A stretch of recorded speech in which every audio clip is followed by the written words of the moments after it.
Today on Strange and Suspicious. 3 children go missing. Their father claims he left them with an underground organization, but authorities don't believe him. So why isn't he being prosecuted for murder? If you don't have a body, you don't have a murder. Maybe he really did leave these kids at some farm. Tell us which farm you left the kids at, and if you won't tell us, it's very clear you're covering up a murder. Famed pilot Amelia Earhart went missing close to 100 years ago. Finally, it seems her plane may have been located deep below the ocean. I'm kind of an Amelia Earhart nerd. This is like over 16,000 feet deep, and it is the correct size to be Amelia Earhart's Lockheed Electra. Would you say that this is the most compelling find in the search for Amelia Earhart? By far, I love it. Who needs a weight drug when you can dump pounds sitting in a chair playing chess? A pro chess player can actually burn up to about 6,000 calories per day. What's the difference between playing chess and poker? Like, why are those players not losing weight? People are drinking alcohol while they're playing poker. Mysterious blobs falling from the sky, resembling jelly. What the hell? There was a town covered in this gelatinous substance, and it rendered people ill. This could have been bioterrorism. Was it military testing of biological weapons? Because there are a few military bases within a couple of hours. And that makes me think government conspiracy. So there is a guy who is going to get out of prison next year. His name is John Skelton. And the reason he's in prison is he supposedly abducted his own children. The mother had custody. But there's something way more sinister, I think, than abduction here. John Skelton was convicted of unlawful imprisonment related to these children. That's the sentence that he's serving. John told investigators he gave the boys to a group of people to keep them away from their mother, Tanya. John says Tanya was abusing their children. I didn't do anything to try to hurt Tanya. I still love Tanya. But this has all the markings of a filicide, which is the intentional murder of children by their parents. His 3 children. 3 children, 3 sons. Never thought that we would still be sitting here at 10 years. I don't think that there's any hope that they're going to be found alive. The mother, in fact, wants them to be declared legally dead. And what I'd like to see happen between now and 2025, when he's slated for release, is that they open up a murder investigation proper and go after him for it, whether they're able to find these children's bodies or not. But is there any DNA that is going to connect? All you have is circumstantial evidence at this time. You have him showing up at an emergency room. John, what did you do to your kid? With a broken ankle. You have him with a suicide attempt and a posting, which is, "I'm sorry." He posted on Facebook, "May God and Tanya forgive me." Right. The statistics are really on the side that any parent who does harm their child in this way, statistically, is much more likely to go and commit suicide. So if we have the note, if we have him in the hospital, it's erring on that side. However, we do see parents who say they are taking their children and hiding them somewhere. So it opens up this other possibility. If we have no body, if we have no trace evidence of where the kids went. So there is one other theory, that he really did leave these kids at some Amish farm. Tell us which Amish farm you left the kids at, and we'll just walk away. And if you won't tell us, it's very clear you're covering up a murder. I did the wrong thing for the right reasons the wrong way. And those things that at the time I was willing to pay the price. But have we considered that the kids might actually be in slavery? Like, I really sat with, okay, yes, it's possible that the kids were murdered, but also what if they really were given to somebody and are in a completely different space where they can't even talk to their parents anymore? The oldest kid would be 22 now. Yeah. So he could pick up a telephone and say, Yes. you know, Help. This is the world's guiltiest man. He does everything wrong except he hides the bodies really well. His Google searches, how to break someone's neck and poisoning. There's an hour and a half that is uncounted for, and I'm seriously sitting with what can you get done in an hour and a half? Is this person smart enough to hide bodies in an hour and a half? The cell phone left his house about 4:29 a.m. on that morning. We have an indication that the phone pinged down near Holiday City, Ohio around 5:05, and then he's back home at 6:46. He also says he's given the police all the information he can. Like I'm saying, to heck with you. It's your problem, not mine. I've been helping him. And why does he keep on talking to people and giving interviews in prison? He's an attention seeker. Because he loves the attention. Yeah, totally. I really wanted to lean on the insanity, but we saw that he also told, the courts that his ex-wife was a convicted sex offender and brought that up at the perfect time. And I was like, oh, I guess you're not that insane. I guess you're like really here and trying to do this. He can't plead insanity if he showed clear intent that this was premeditated and he planned it meticulously. There's 5 types of people that commit filicide. There's the altruistic, they think that they're saving their kids from something. There's the acutely psychotic, which would qualify. There's the child mistreatment type, and then there's the revenge type. And I think that's what this type is that he was trying to punish Tanya. He plans to get out of prison in November 2025 when his sentence is up, but believes police will find a way to keep him behind bars. I wouldn't burn all of my evidence, any contacts, any evidence whatsoever. I wouldn't have burned that. Why don't just try him now? Nobody in here has any reasonable doubt. I don't think a jury's gonna either. No. There's enough information there that, as I've said all along, I think this is a murder case. The issue is that they're not going to take this to court, I don't think, if they don't have a body, because it leaves such an ambiguity in the case of whether or not you can actually... May God and Tanya forgive me, and the kids are gone? Defense can poke holes in that. Defense can bring reasonable doubt. Even if we all know that he actually did it, it has to be beyond a reasonable doubt, and there's enough. Who has a reasonable doubt in here? We don't, but they're probably not going to pick us for this jury. Again, there's lots of circumstantial evidence, but if you don't have a body, you don't have a murder. Right now, he's getting out in a year. The clock is ticking. I mean, what more do you really need? Yeah, exactly. Why would you wait? Totally. I'm hoping the quietness is that they're putting a case together. The good news is there's no statute of limitations on murder.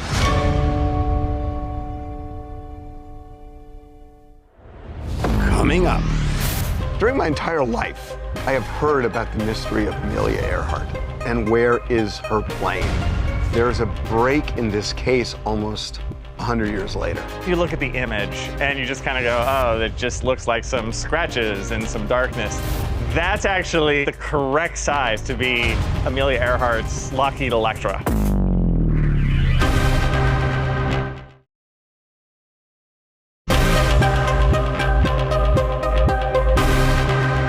It's 1935, and the first outstanding woman flyer, Amelia Earhart Putnam, prepares to fly the Pacific.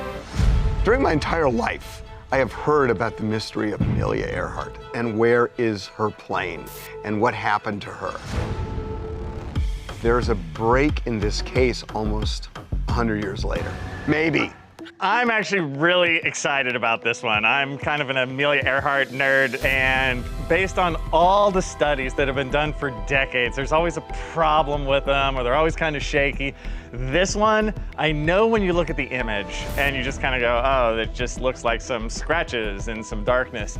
That's actually really good. I think he was surprised to find an airplane. This is one of the first times where there are investigators that are looking in the deep, deep ocean. Because you guys, this is like over 16,000 feet deep. This is deeper than the Titanic. And it is the correct size to be Amelia Earhart's Lockheed Electra. So this happened near Howland Island. That's another reason why I'm really excited about this, because that is the most likely place for Amelia Earhart's plane to end up. Fearless immortal of the air, she soared on and on to achieve a destiny both tragic and glorious. So Howland Island is in the middle of nowhere in the Pacific Ocean, because Amelia Earhart in May of 1937 started her flight around the world. She started from Oakland, California, going east. So at this point, she's already done most of it. But taking off from New Guinea, in early July and shooting for Howland Island. She's not heard from anymore after July 2nd, 1937. It just goes blank, right? No more radio communication. I think she was really close to Howland Island because the radio transmissions were getting really, really loud as she got towards Howland Island. So the ships near Howland Island could hear it really well. Actually, some of the people on the ships got out and went up on deck because they thought they were going to see the plane. You want to see Amelia Earhart's plane, right? So they thought, they're like, she's got to be around her. She's got to be right around here. They never saw her and they never found her, but it really looks like she was right around Howland Island. Is it possible that she ran out of gas and that's why the plane went slow and then... Absolutely. And maybe they survived, but the plane sunk and they ended up just drowning. Right. It wasn't exactly engine trouble. Question though, would it be this intact after that impact and then hitting the ocean floor? It could be, yes. Yes, because we're so used to jet airplanes crashing, right? And they're going super fast and they slam into the ocean and they just basically obliterate. But in this case, this plane can go much slower, right? They can do a water landing with this. And I do think that this plane ultimately ended up in one piece, more or less. Now, when a plane water lands like that, they say that it can float for a while. How long do you think that her plane could have floated before it actually sunk? It's hard to say. Did the people die or not? Did Amelia Earhart and Fred Noonan, did they die in the crash? They could have, just because of the shock of the crash. But the plane itself could still be in one piece and then just sink down. There's many other theories that they were alive. They landed another island. The Japanese came, and took them as prisoners, decapitated them because of being spies. In fact, Amelia Earhart was good friends with Eleanor Roosevelt. In fact, she taught her flight lessons. Our interests are in grave danger. With FDR, there's a theory that she had some really expensive camera equipment with her, and part of a cover story of going around the world was, you're gonna take some spy photos and see what the Japanese are doing, because we're leading up to World War II. Well, my question is so do we have technology to go down? How are we going to get down that many miles in the ocean? So I've worked on some underwater archaeology projects, so this kind of thing I do know is possible, but the technology is really expensive and really finicky.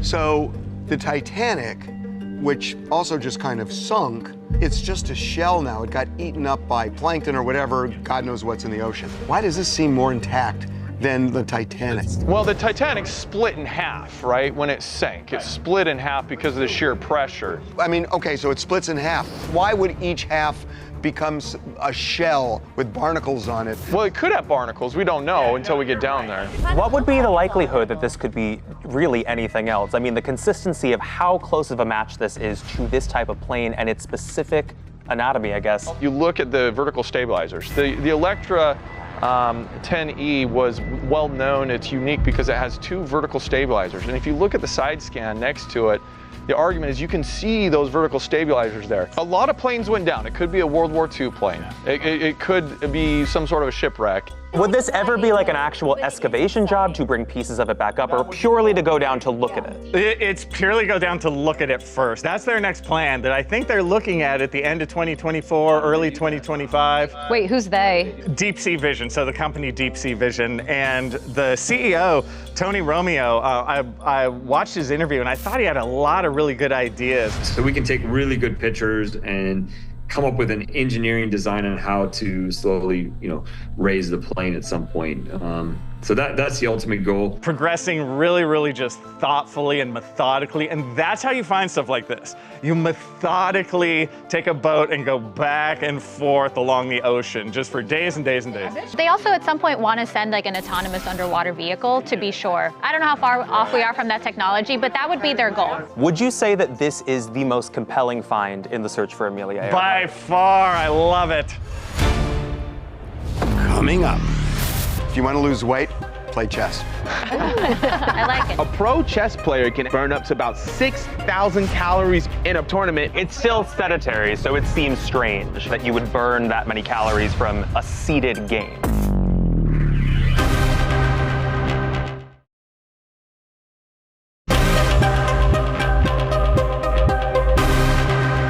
So forget Ozempic. If you want to lose weight, play chess. I like it. I mean, it's a very, very interesting concept of losing weight by playing chess, right? A pro chess player can actually burn up to about 6,000 calories per day in a pro tournament.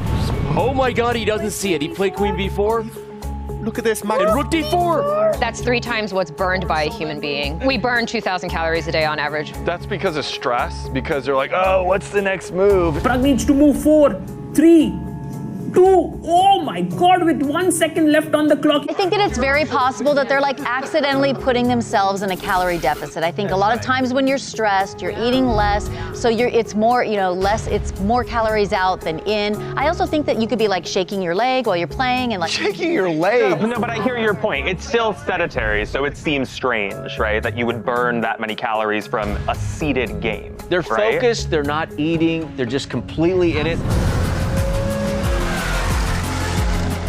Formula One drivers, they're sitting predominantly, and they lose 4 to 6 pounds in every single race. If you watch the races, they weigh them immediately Is it after. because they sweat? It's predominantly sweat, right? And sweat isn't on its own caloric, but that is the weight that's being lost. But Bobby Fischer, who was one of the greats of all time. We're looking at Bobby Fischer, the man that 8 times has won the United States Open. He described chess as a physical game, not a mental game, a physical game.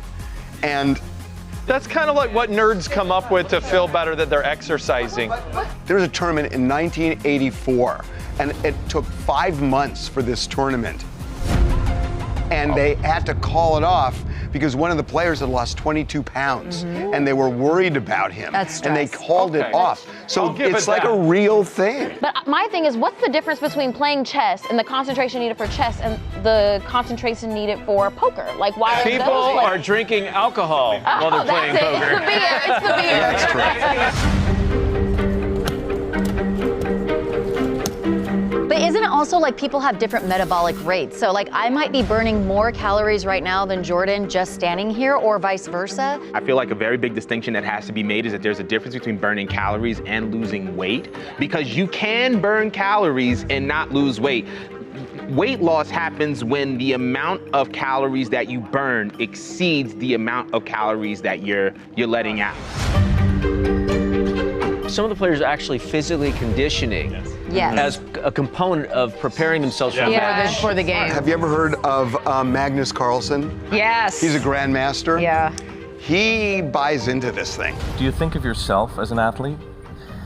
Well, I do think so, or a sports person at least. Chess is not like it's not like regular sports where you have to be intensely concentrated for a very short period. It's more like you have to maintain that concentration over a long time, and for that, naturally, you need a steady level of blood sugar.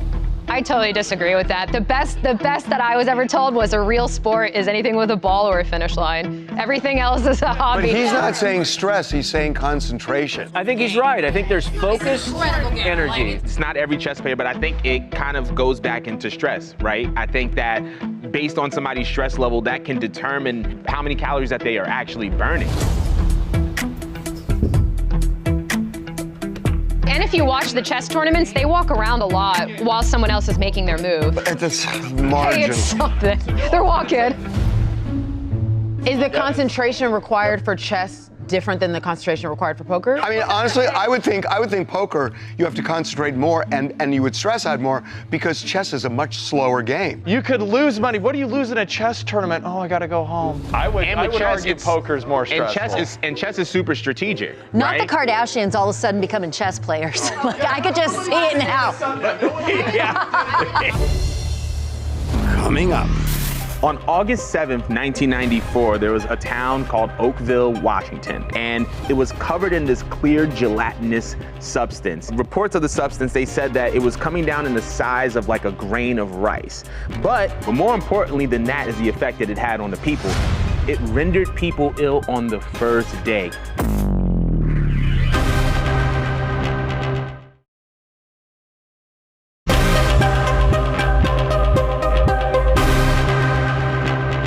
So there's this weird kind of phenomenon that happened in 1994. I don't know how else to describe it. It was kind of raining Jello. On August 7th, 1994, there was a town called Oakville, Washington, right? And it was covered in this clear gelatinous substance.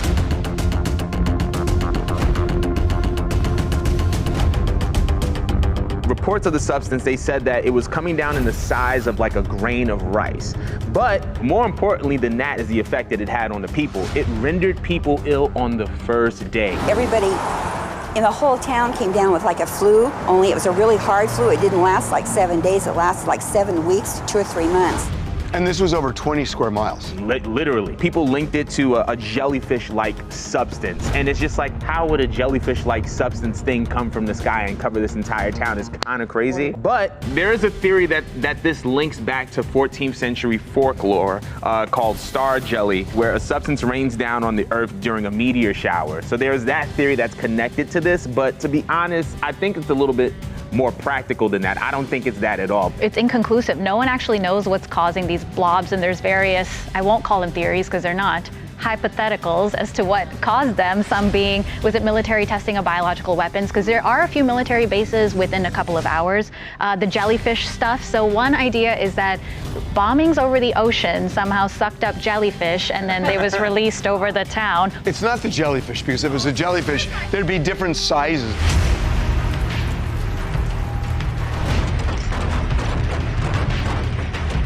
Well, there have been storms that have picked up fish and, frogs and transport them, but they're so far from the ocean, jellyfish is silly, because you would have seen a whole jellyfish at some point.